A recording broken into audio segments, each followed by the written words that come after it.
Hello friends, ഇന്നെന്തായാലും climate നല്ല എനിക്ക് പറ്റിയൊരു ക്ലൈമറ്റാണ്. സാധാരണഗതിയിൽ എനിക്കിങ്ങനെ ഇത്രയും രാവിലെ എഴുന്നേറ്റ് രാവിലെ എന്ന് പറഞ്ഞ മണി 7-8 മണി ആവാറായില്ലേ, ഇത്രയും രാവിലെ എഴുന്നേറ്റ് നിൽക്കുമ്പോൾ ഞാൻ തുമ്മലും ചീറ്റലുമായിട്ടാണ് എടുക്കുക.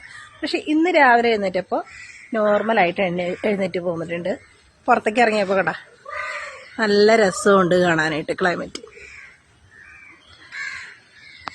ഞാൻ രാവിലെ 10 മണി വരെ കടയിൽ ചെന്ന് കഴിഞ്ഞാലും തുമ്മലും ചീറ്റലായിട്ട് എൻ്റെ പിള്ളേരൊക്കെ ഏത് നേരം അവൾക്കറിയും. അവൾ വന്നു തുമ്മൽ തുടങ്ങി എന്നുള്ള രീതിയിൽ. പക്ഷെ ഇന്ന് നല്ല ക്ലൈമറ്റാണ്, എനിക്ക് ഭയങ്കരമായിട്ട് ഇഷ്ടമായി. അപ്പോൾ രാവിലെ തന്നെ കുറച്ച് റീൽസൊക്കെ ഇടാലോ എന്ന് വിചാരിച്ച് പിള്ളേരെ വിളിച്ചിരുത്തിയിട്ട് 1-2 റീൽസൊക്കെ ഇടിപ്പിച്ചപ്പോൾ ഇങ്ങനെ വിളിച്ചാൽ അങ്ങോട്ട് പോകും, അങ്ങോട്ട് വിളിച്ചാൽ ഇങ്ങോട്ട് പോകും, അങ്ങനെയുള്ളതിനെ രണ്ടിനെയും പിടിച്ച് എങ്ങനെയൊക്കെയോ 2 റീൽസ് ഒപ്പിച്ചിട്ടുണ്ട്. എന്തായാലും എല്ലാവർക്കും ഇന്ന് എന്നെ പോലെ തന്നെ ക്ലൈമറ്റൊക്കെ നല്ല രീതിയിലായിട്ട് നല്ലൊരു ഹാപ്പി ഡേ ആയിട്ട് മാറട്ടെ എന്ന് ആശംസിക്കുന്നു. Okay, thank you.